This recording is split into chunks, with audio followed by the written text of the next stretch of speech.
Hello students, welcome to Chemistry First YouTube channel. இந்த வீடியோல Unit 2 P Block Elements 1ல Borax அதோட preparation, properties and uses இத பத்தி தான் பிரீஃபா பார்க்க போறோம். First let us see Borax its preparation. So அதோட physical appearance பாருங்க, this is the Borax powder, இந்த மாதிரி தான் இருக்கும். So Borax ஓட formula பாத்தீங்கன்னா Na2B4O7 10 water molecules or Na2B4O5 OH 4 times 8 water molecules. இது ரெண்டுல எந்த ஃபார்ம் வேணாலும் எழுதுவோம். பட் obviously இதுவும் மெஜாரிட்டி யூஸ் பண்ணுவோம். சில இடங்கள்ல வந்து will be using this formula also. So இப்ப borax பாத்தீங்கன்னா we can call by the different name. இப்ப எப்படி ரெண்டு ஃபார்முலா யூஸ் பண்றோமோ the same way we will use different names such as sodium salt of tetraboric acid. So sodium salt இருக்கு plus 4 boron இருக்கு, so tetraboric acid or sodium tetraborate. So எந்த name வேணாலும் நம்ம சொல்லலாம். either we can call it as borax or sodium salt of tetraboric acid or sodium tetraborate. இப்போ அதோட ப்ரிப்பரேஷனை பத்தி பார்ப்போம். ஸோ இதை எப்படி ப்ரிப்பேர் பண்ணணும்னா first will take its ore. the name of the ore is columenite ore. இந்த ஓர் தான் எடுத்திருப்போம், columenite ore. ஸோ இது என்ன பண்ணுவோம்னா வாட்டர்ல டிசால்வ் பண்ணி சொல்யூஷன் ஃபார்ம்ல எடுத்துக்குவோம். So to that solution we will add sodium carbonate. இது ரெண்டையும் ஒன்னா போட்டு நல்லா ஹீட் பண்ணுவோம். ஸோ ஃபர்ஸ்ட் இந்த ஃபார்முலா பாருங்க, this is columenite ore Ca2B6O11. So we have taken in the solution form, அதனால இங்க water molecules போட்டிருக்கோம். To this we are adding sodium carbonate, so Na2CO3. So all this mixture we are heating strongly, நல்லா heat பண்றோம். So what we have to get, actually we have to get borax. So borax ஓட formula உங்களுக்கு நல்லா தெரியும், Na2B4O7. So along with this we get the two byproducts. ஒன்னு பாருங்க calcium carbonate, the other one is calcium hydroxide. எப்படி உங்களுக்கு இந்த product ரெண்டு ஃபார்ம் ஆகும்? சோ இங்க கால்சியம் ரெண்டு இருக்கு, ஒரு கால்சியம் கார்பனேட் கூட ரியாக்ட் ஆயிருது, இன்னொரு கால்சியம் இந்த வாட்டர்ல இருக்கிற ஹைட்ராக்சைடு கூட ரியாக்ட் ஆகுது. இது முடிச்சதுக்கு அப்புறம் you have to don't forget to balance the equation. Hope you know how to balance the equation. Okay, இப்போ நம்ம என்ன பண்றோம்னா போராக்ஸோட ஃபார்முலா உங்களுக்கு நல்லா தெரியும். ஸோ இந்த போராக்ஸோட ஃபார்முலால பாத்தீங்கன்னா டிஃப்ரெண்ட் ஃபார்ம்ஸ் இருக்கும். இதே வந்து it exist in different forms.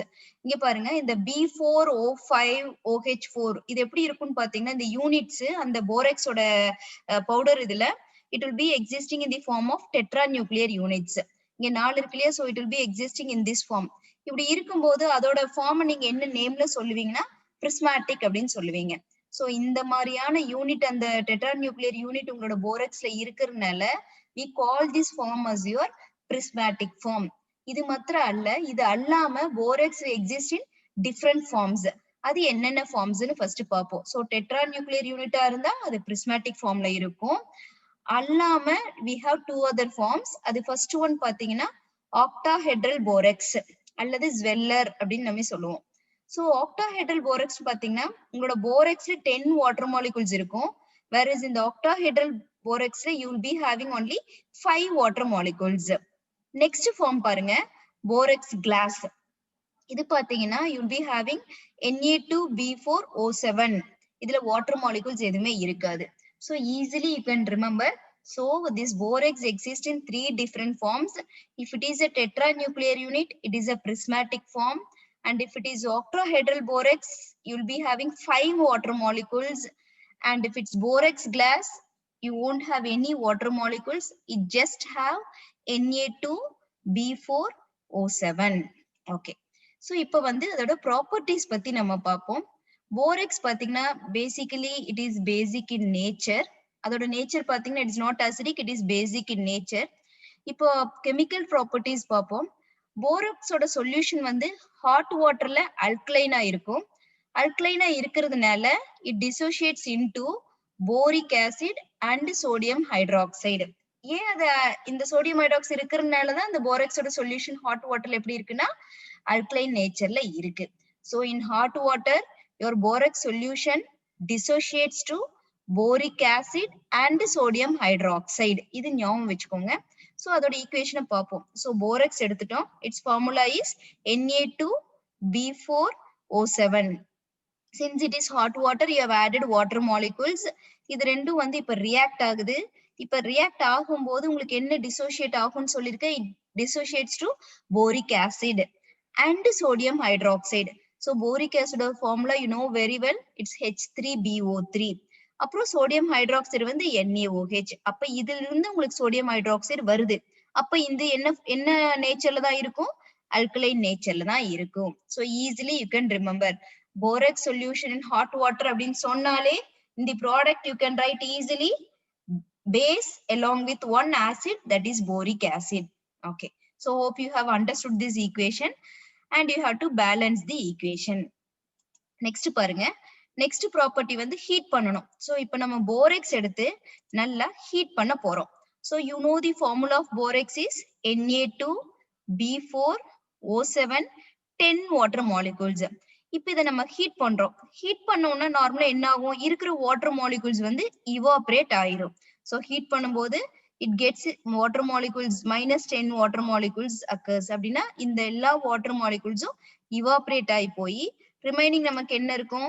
இந்த Na2B4O7 மாத்திரம் தான் நம்மளோட சொல்யூஷன்ல இருக்கும். திரும்ப நீங்க என்ன பண்றீங்கன்னா இத நல்லா ஹீட் பண்றீங்க. this Na2B4O7 is heated again. So இத திரும்பவும் நல்லா ஹீட் பண்ணும்போது இது உங்களுக்கு என்ன கொடுக்கும்னா sodium metaborate and boric oxide. So மெட்டாபோரேட்னா NaBO2, அது கூட பாத்தீங்கன்னா B2O3 கிடைக்கும். சோ இது ரெண்டுமே வந்து இதோட ஷேப் பாத்தீங்கன்னா பீட்ஸ் மாதிரி இருக்கும். சோ பீட்ஸ் மாதிரி இருக்கிறதுனாலதான் we call it as your borax beads. So borax எடுத்து ஹீட் பண்ணும்போது you will get a beads. அந்த beads எப்படி ஃபார்ம் ஆகும்னா this is due to the formation of sodium metaborate and boric oxide. இது ரெண்டும் ஒண்ணா சேர்ந்தது அந்த பீட் ஷேப்ல இருக்கும். that since you are preparing from borax you call this as borax beads. hope you have understood this property also. next we'll move on to third property, reaction with acids. so now we take the borax and made to react with acid. so acid கூட react பண்றோம். so the formula for borax is Na2B4O7 plus HCl. so இது solution ஃபார்ம்ல தான் எடுத்திருக்கோம். so water molecules இதுல இருக்குது. so we are getting boric acid. so boric acid ஓட formula உங்களுக்கு நல்லா தெரியும், it is H3BO3 plus NaCl. so இங்க ஈஸியா ரிமெம்பர் பண்ணிக்கோங்க. இங்க ஒரு ஆசிட் இருக்கும்போது இங்க ஒரு ஆசிட் ஃபார்ம் ஆயிருது. so அதே மாதிரி நம்ம என்ன பண்றோம்னா sulfuric acid போடுறோம். instead of HCl we are adding sulfuric acid. same borax Na2B4O7 with H2SO4 and 5 water molecules and we are heating. so இதை ஹீட் பண்ணும்போது உங்களுக்கு என்ன கிடைக்கும்? again இன்னொரு திரும்பவும் போரிக் ஆசிட் தான் கிடைக்கும். சோ ஈஸியா ரிமெம்பர் பண்ணிக்கோங்க. ரியாக்டன்ட்ல ஆசிட் இருந்ததுன்னா ப்ராடக்ட்லயும் உங்களுக்கு போரிக் ஆசிட் கிடைக்கும். along with that இங்க சோடியம் இருக்கு, சல்பேட் இருக்கு, சோடியம் சல்பேட். இங்க ப்ரீவியஸ் ஈக்குவேஷன்ல பாருங்க சோடியம் இருக்கு, குளோரைடு இருக்கு, so sodium chloride. So easily you can remember the products. So போரக்ஸை பொறுத்த வரைக்கும் ஆசிட் கூட ரியாக்ட் ஆனா ப்ராடக்ட்டும் நமக்கு என்னதான் கிடைக்கும்? ஆசிட்ஸ் தான் கிடைக்கும். சோ அந்த என்ன ஆசிட்னு பாத்தீங்கன்னா it is boric acid. Fine. So this is the reaction with acids. Next பாப்போம். இந்த போரக்ஸ் எடுத்து அமோனியம் குளோரைடு கூட ரியாக்ட் பண்ணா என்ன ப்ராடக்ட் ஃபார்ம் ஆகும்னா யூ கெட் போரான் நைட்ரைடு. ஏன்னா அமோனியால என்ன இருக்கும்? உங்களுக்கு நைட்ரஜன் இருக்கும். அப்போ என்ன ஆகும்? உங்களுக்கு போரான் கூட ரியாக்ட் ஆகும்போது boron nitride form ஆகும். so let us see the equation. so you have to borax, its formula is Na2B4O7. this is made to react with ammonium chloride, its formula NH4Cl. so இது ரெண்டும் react ஆகும்போது உங்களுக்கு ஆக்சுவலா என்ன product, main product கிடைக்கும்? you will get boron nitride. Boron nitride ஒரு main product. along with that இங்க sodium இருக்கு, இங்க குளோரைடு இருக்கு. அப்ப சோடியம் குளோரைடு கண்டிப்பா வந்துரும். சோ இந்த ப்ராடக்ட்ஸ் எல்லாம் நீங்க வந்து இதோட ரியாக்டன்ட் வச்சு you can write it. you no need to by heart. நீங்க by heart பண்ண வேண்டியதே இல்ல.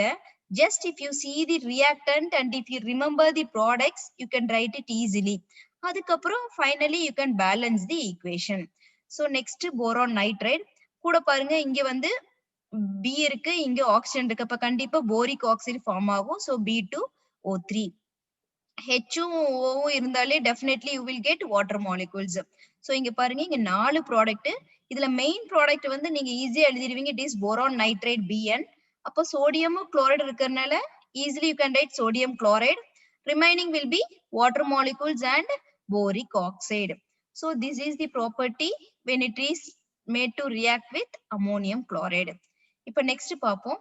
போரெக்ஸ் வந்து அதோட யூசஸ். இப்ப வரைக்கும் நம்ம ப்ரிப்பரேஷன்ஸ் பார்த்தோம். So only one preparation from columnite ore. The next வந்து ப்ராப்பர்ட்டிஸ் பார்த்தோம். இப்ப வந்து யூசஸ் பார்ப்போம். So போரெக்ஸ் ஓட யூஸ் பாத்தீங்கன்னா, borax it's mainly used in the identification of colored metal ions. So colored metal ions identify பண்றதுக்கு will be using borax. Next uses பாருங்க, it is used in the manufacture of optical and borosilicate glass, அப்புறம் enamelsல use பண்ணுவோம், and glazes for pottery. So these are the uses for borax. இது அல்லாம it is also used as a flux in metallurgy. நம்ம metallurgy first unitல படிச்சோம். So it is also used as a flux. Flux அது கூட it's also a very good preservative. So இது வந்து இந்த மாதிரி நிறைய applications-ல we are using the borax. Hope you have understood the preparation, properties and uses of borax. இப்ப இதுக்கு related ஆன review questions பார்ப்போம். So one more question பாத்தீங்கன்னா, an aqueous solution of borax is என்ன nature? நம்ம first point இதான் பார்த்தோம். It's a basic in nature. Next question பாருங்க, dash is used for the identification of colored metal ions, borax. So இது அல்லாம உங்களுக்கு வேற நிறைய uses எல்லாம் இருக்கு. They may ask that also in the one more question. So you have to prepare well the uses of borax. அதே மாதிரி reactions நிறைய கொடுப்பாங்க, அதுவும் கூட they may ask it. இப்ப 2 mark பாருங்க, give the uses of borax. So next பாருங்க, borax when it is made to react with acids. So கண்டிப்பா இங்க acid இருக்கும்போது இங்க உங்களுக்கு acid தான் வரும்னு சொல்லிக்கிறேன். That is boric acid, H3BO3. அப்ப ஈஸியான ஹிண்ட் சொல்லிக்கிறேன். இங்க சோடியம் இருக்கு, இங்க சல்ஃபேட் இருக்கு, அப்ப சோடியம் சல்ஃபேட். அதே மாதிரி இங்க சோடியம் இருக்கு, இங்க குளோரைடு இருக்கு. இன்னொரு பை ப்ராடக்ட் வந்து சோடியம் குளோரைடு. சோ இதெல்லாம் என்னன்னா ஈஸியா ஹிண்ட்ஸ் மாதிரி ஞாபகம் வச்சுட்டு you have to remember. So next இதுக்கு ரிலேட்டடான 3 mark questions பாருங்க. How borax is prepared from columnite ore? So இது preparation, so easily you can write it. Next பாருங்க, why borax solution is basic in nature? அப்புறம் third question, what happened when borax is heated? So heat பண்ணும்போது என்ன நடக்கும்னு we have to write the products along with equation and explanation. Next, write the chemical reaction involved in the treatment of borax with ammonium chloride. So NH4Cl கூட நம்ம borax react பண்ணோம்னா what will be the product? அந்த chemical reaction எழுதிட்டு along with that you have to give some explanation. So hope you have understood the borax preparation, properties and uses. So இந்த video உங்களுக்கு பிடிச்சிருந்ததுன்னா like பண்ணுங்க, share பண்ணுங்க and subscribe to Chemistry First YouTube channel. Thank you and see you all in the next video.